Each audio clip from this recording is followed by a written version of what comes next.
This is some of the nuance that people don't talk about very much when it comes to personal development and growth, but it's really, really important to make promises to yourself that come from your true self and to keep them and to build that trust with yourself, because that trust with yourself is going to take you so far on your journey. Welcome to Modern Psychedelics, where we explore the transformations made possible through intentional engagement with psychedelics. This podcast will help you integrate high consciousness living into the everyday and deepen the work ignited by altered states. You can expect balanced and grounded conversations around therapeutic, ceremonial, and recreational containers. My name is Lana Pribic, your host and guide. I am a 3-time certified professional life coach, and I work with people who want to integrate higher levels of consciousness into their daily lives so they can feel more peace, fulfillment, and connection. After all, our time here on Earth is so brief, so let's make sure we're really living. The song you hear is called Lost Horizon by Peace Sign. All right, let's journey. Hello. It is me, your host, Lana, coming at you with another solo episode that is just going to be full of supportive, empowering tips for your journey. Today, we are talking all about lifestyle change, those habits and behaviors that make up our lifestyle and the way that we experience life. I want to talk about this because lifestyle change, habit change, it's something that is very common during psychedelic integration, and it's also very, very challenging. So I want to give you guys some tips to navigate creating lifestyle and habit changes during your integration period. So James Clear, the one who wrote Atomic Habits, the modern guru of habit change, he said, quote, "True behavior change is identity change. When your behavior and your identity are fully aligned, you are no longer pursuing behavior change. You are simply acting like the type of person you already believe yourself to be." This makes sense, right? There's this powerful alignment that happens when our habits, our lifestyle is aligned with who we truly are. What often happens with psychedelics is that our identity changes after this powerful experience. But when we go back to life, we realize that our behaviors, our habits that make up our lifestyle hasn't caught up yet. In rare circumstances, behavior change can be automatic after a profound journey, but most of the time we have to actually go and do the work to align our behaviors and habits with that identity change, so that they are aligned with who we believe ourselves to be, our true self, if you will. This process of aligning your lifestyle with your identity is known as integration. Often the habits and behaviors that make up our lifestyle no longer align with who we have discovered ourselves to be. So during psychedelic integration, we want to make lifestyle changes that do align with our true self.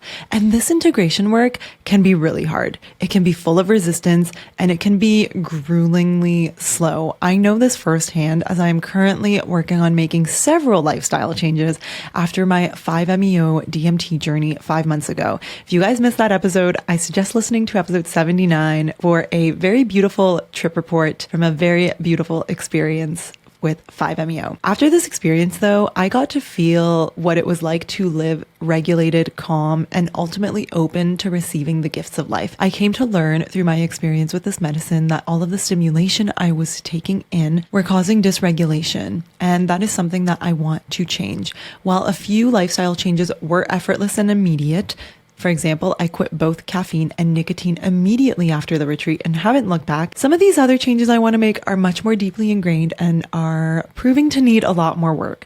Some of these lifestyle changes I am currently working on making are, number 1, reducing my sugar intake and addressing my sugar addiction for once and for all. This is that thing that's always been looming, that's always been there, that I've always known I would have to look at one day. And that day is here, my friends. Number 2, I'm also reducing my consumption of cannabis, particularly inhaled cannabis. Number 3, I'm looking to reduce just overall the number of substances I'm taking in, partying late nights, or at least being more picky about when I choose to go out. I'm trying to implement meditation in the mornings, and also this one's kind of a fun one, just getting dressed every day rather than spending my day in sweats and leggings. So all of these habits make up my lifestyle. In other words, All of these habits and behaviors make up the way that I experience this precious life. So because this is hard work, I know because I'm doing it with you, I put together 10 tips on how to implement lasting lifestyle change during your psychedelic integration process. If you don't know me, if you're not familiar with me, if you're new, welcome. I'm so happy to have you here, but I am all about playing the long game, and I am all about lasting change rather than quick results. I'm also very journey oriented rather than outcome oriented. So you will see that reflected in some of these tips, and you will see how being oriented in that direction actually serves us a lot more and gets us to where we want. So the guidelines that I'm presenting, I am following myself, and they come from my expertise as a psychedelics informed life coach. So I'm pulling a lot of stuff that I would use in coaching sessions with my clients for you guys here so that you can be exposed to this information and start working through it on your own. So when appropriate, I will draw from my own personal experience to give you a relatable example. So let's dive into it. The first thing you need to know about creating lasting lifestyle change during your psychedelic integration period is to identify the changes you'd like to make and why. This is a very obvious place to start, but why is making this change important to you? How does this lifestyle change connect to your dreams, your goals, to the person you want to be? How does this change connect to the person you now know yourself to be in your heart of hearts? The version of you that you possibly got a glimpse of during your psychedelic experience. You know that it's possible. So what are those changes you'd like to make to align with that version of yourself? And why is that important to you? Why is it important to you to not keep living the way that you are currently living? I love to ask myself and my clients, how is it that you want to experience your life? When you get to the core emotion of how you want to experience your life, you've really hit the why. For me, it's love. Like everything is love, and I want to experience my life in love as much as possible. So it's this constant refinement and attunement to my habits and the way that I live my life so that I can experience my life from the energy of love, from the place of love, and be in that as much as possible. It's a very simple question that can be so illuminating. How do you want to experience your life? The second thing you need to know about creating lasting lifestyle change is to identify the changes that would create a domino effect and start there. So there's often so many changes that we know we need to make, and rather than addressing them all at once or getting lost and not knowing which one to address first, we're going to determine the ones that will create a domino effect. As in, what are those changes that if you make them, they will make it a lot easier to create the other changes you desire. So this is because certain behaviors and habits carry more weight and therefore weigh us down more than others. And when we release those heaviest burdens, we are creating energetic, mental, spiritual, emotional space within us to tackle some of those others. In my opinion, the most important lifestyle changes to address are limiting exposure to toxins, so food and air quality, water quality, even those negative thoughts, okay? Hydrating sufficiently, getting good quality and quantity sleep, eating a nourishing diet, engaging in fulfilling socialization, and knowing how to manage both your time and your energy. I really want to say here, like, sleep is really the first thing to address out of everything. Like, if you are not waking up feeling refreshed, it means that your sleep quality needs some refinement. So I would encourage you to start there. Sleep is truly everything. And when you are well rested, when your energy is vibrant because your body got sleep, you will be much more able to take on some of these other lifestyle changes you want to make. An example of the domino effect. So would prioritizing sleep make it so that you have the energy to implement a workout routine? Would quitting alcohol help you clear your head so that you can really think clearly about what career path you would like to pursue? Would eating a balanced and nourishing breakfast help you stay focused at work and reach your goals? So we want to identify these high impact habits, these habits that have a domino effect on others. We're going to start there and slowly start addressing those first, which leads me to the third tip here. Start with just one change that you would like to make and build from there. Say you want to start with addressing your sleep. Let's just go with that example. Work on that, right? Do what you need to do to get your sleep right. Limit your screen time in the evening. Have cozy bed sheets. Get curtains that drown out all the light. Maybe get an eye mask. Maybe get a sleep machine. routine. Maybe get earplugs. Maybe start reading a book before bed rather than watching TV. Do what you need to do to address that first. Once being well rested and prioritizing sleep is just natural to you and it's just a part of who you are, it's aligned with your identity, then we can start chipping away at the other changes that we would like to make. As someone who's been trying to build healthy habits my entire life, I've literally been obsessed with personal development and I guess human optimization. I don't really like that word, but just wanting to be my best self. I've been obsessed with this stuff my entire adult life. This is the most successful method I have found. Where it makes sense, you can certainly stack a few changes. For example, maybe you want to move more and read more. Maybe you go for a walk while listening to an audiobook, right? There we are kind of stacking these habits and changes, but just be careful not to overwhelm yourself with too much too fast. Take it one step at a time and know that slow is steady and steady is smooth and smooth is fast. There's some military wisdom for you. Number 4 is to empower yourself with information and inspiration. Go all in with this, okay? This can be done in a number of ways. You could find someone who is kind of living in the way that you would like to live and learn from them, or maybe they have really nailed down their sleep routine or whatever, and you just enter their world, right? An example I can give of this is in my goal of limiting my sugar intake, I found this woman named Glucose Goddess. She's a French scientist. She's absolutely amazing. I love all of her content and I just continue to learn from her about glucose levels, glucose spikes, how to eat balanced meals that won't cause glucose spikes.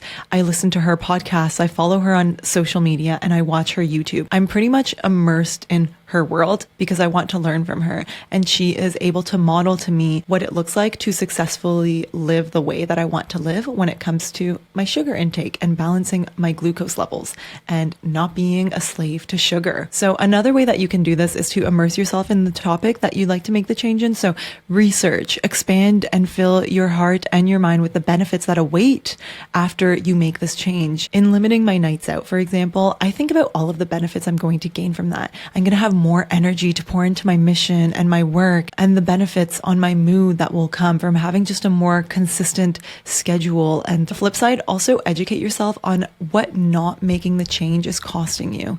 People will do more to avoid pain than they will to gain pleasure, right? People will do more to avoid pain than they will to gain pleasure. So educate yourself on what your draining habits are costing you. When I learned about how inhaling cannabis has almost identical damage to smoking cigarettes, I felt so motivated to make the change. I suddenly started noticing how my lungs felt after I smoked. And that was very, very motivating for me to really buy into creating this change for myself. The more information that you have about the benefits of making the change and the costs of not making the change, the more motivation you will just naturally have to do it. Consume information in a way that makes sense for you though. So if you're motivated by facts and logic, seek out research and data.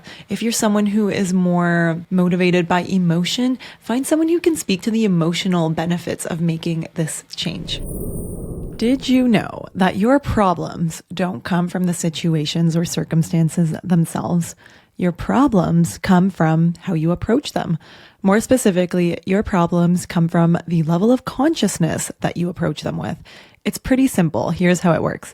Anytime something happens to us, we can approach the situation from various levels of consciousness. You can come from a low level of consciousness that perpetuates the problem and keeps you stuck, drained, hopeless, and under stress. Or you can come from a high level of consciousness that allows you to move forward because you can more easily tap into creative solutions and access your intuition.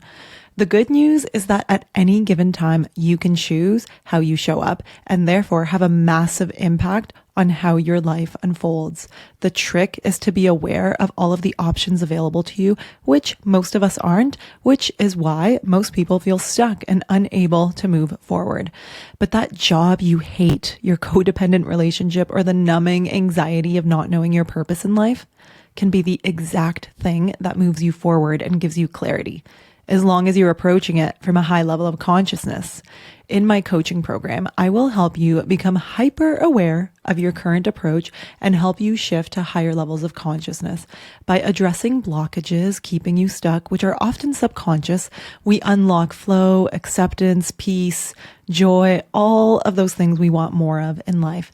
And this is not woo-woo. I am using a research-validated coaching method that's benefited thousands and has been studied and developed over 25 years plus. Whether you're corporate or spiritual or both, this is an approach that offers practical integration into everyday life. And it happens to pair just brilliantly with psychedelic work. High consciousness living is achievable daily, not just during psychedelic experiences.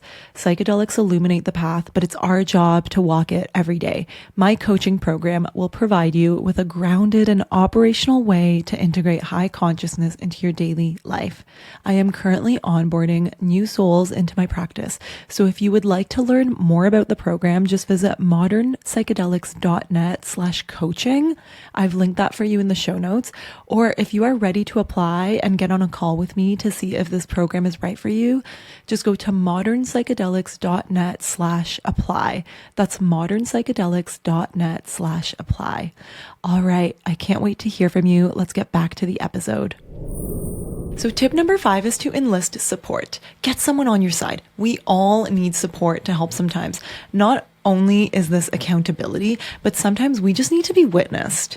We just need someone there to see us, to see our efforts, and to validate our struggles and effort. I booked a coaching session with Steve when I was really going through it during my 5-MeO integration and feeling so overwhelmed with all of these changes that I want to make. And just simply having him there to witness me and hold me and tell me that I'm doing a good job and to remind me to take it slow and to reflect back to me all of the progress that I'm already making and to have someone to talk about why this is important to me and how making these changes aligns with who I want to be and how I want to experience life and ultimately my mission in life, right? It was just so helpful for me to really ground in why this is important, all of the progress I'm already making, and to just find that next level of motivation to continue going forward.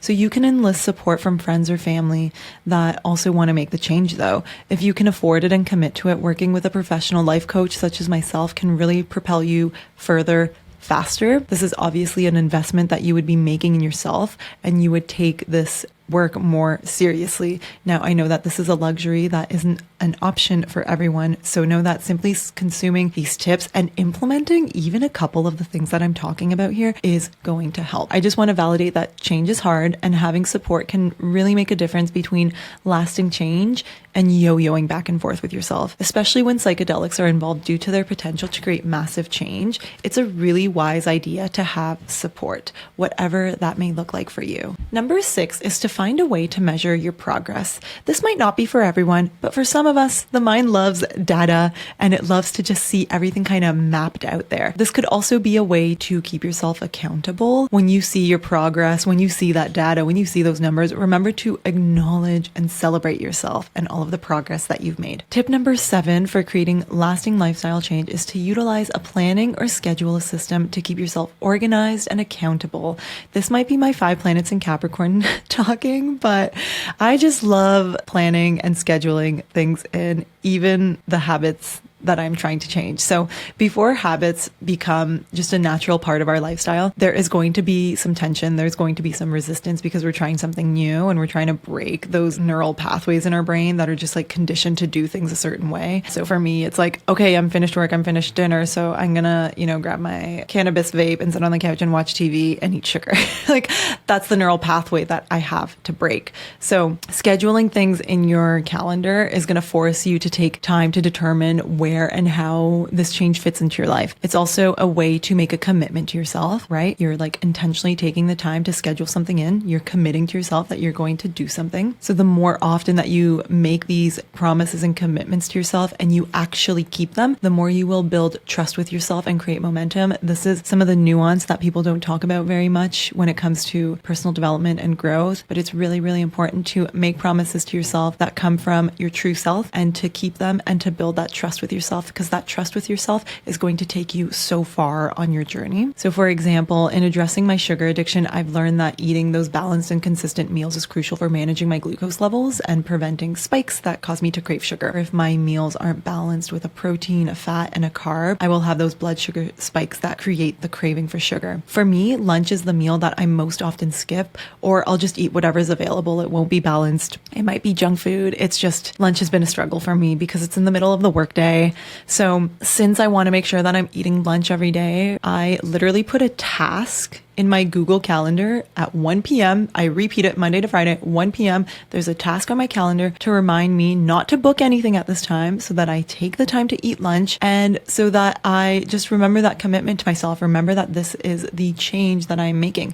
It's working really well for me to the point where it has become habit now. My lunches are looking great these days. So if the change that you want to make, for example, is to cook a homemade dinner for yourself and stop eating out every night, put meal planning and grocery shopping into your calendar, because you're not going to cook those meals if you don't have groceries and if you don't know what to make. For example, you can use your weekends in a productive way to plan ahead for your week, do the groceries, get some inspiration, maybe prepare ingredients. So just put all of that in your calendar and eventually it will become second nature. Number 8 is to make it fun and enjoyable. Okay. Remember that this is a journey and there's really no destination. There's always going to be ways that you can improve yourself and become more of who you really are. So find ways to make things fun for you. If you want to exercise more, please do not go to the gym if you hate going to the gym. Find something that you enjoy. If you want to eat more vegetables, but you hate spinach and you can't stand the texture and the taste, don't eat spinach. Okay. Explore other veggies or new ways of making them that will help you create this new habit for yourself. If you don't find a way to enjoy a new habit, it won't stick. It just won't in the long run.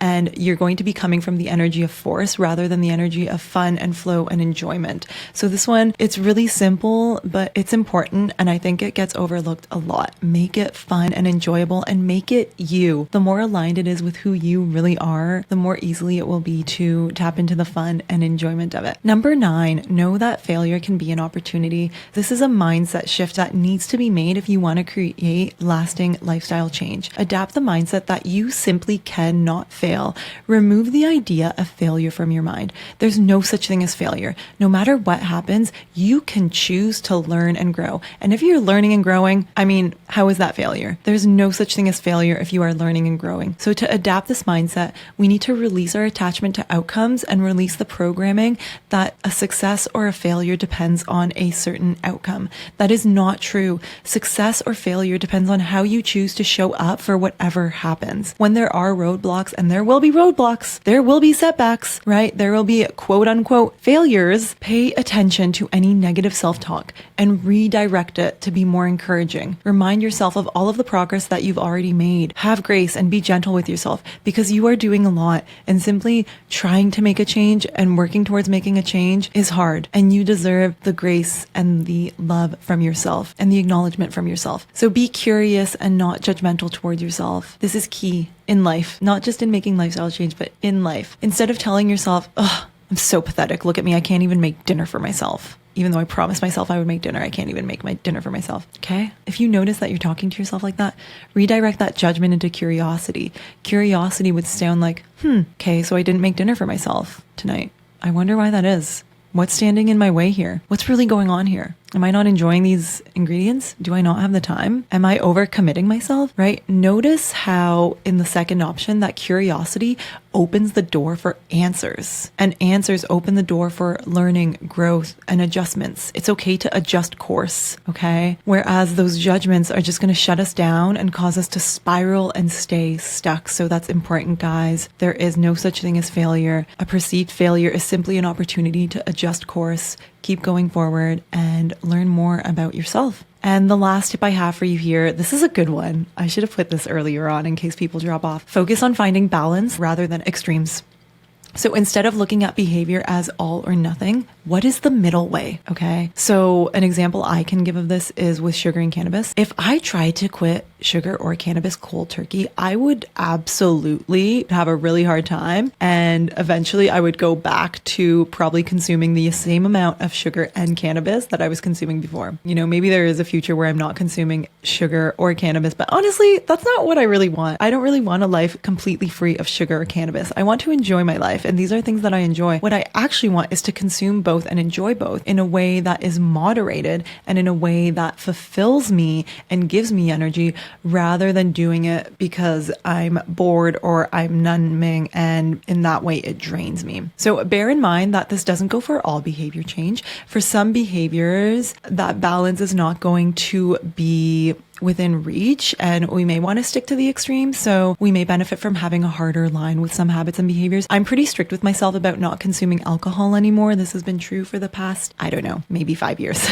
It's very rare that I have a drink of alcohol. I'll have a glass of wine here or there, but I do not get drunk. Maybe a little tipsy, but it is rare, like maybe twice a year. And I have an even harder line with something like cocaine. This is something that I used to struggle with in my 20s. And now I have a very hard line that is an extreme where I just simply do not consume that substance because it has wreaked havoc on my life. And it's just really bad for me. So I hope that that's helpful. I really love that last one. Where's that balance rather than an extreme? So a way that I'm finding balance with sugar, and I learned this from Glucose Goddess, is even when I'm having sugar, I treat it like a meal almost, where there's like the balance of the fat, carbon, protein. So I love dark chocolate, the sea salt or like the mint dark chocolate or the orange dark chocolate. It's my favorite. So at nighttime, instead of doing what I used to do, which is taking the chocolate bar and eating the whole thing or half of the thing, I will have 2 or 3 squares and I'll put it in a little bowl with some berries and some nuts.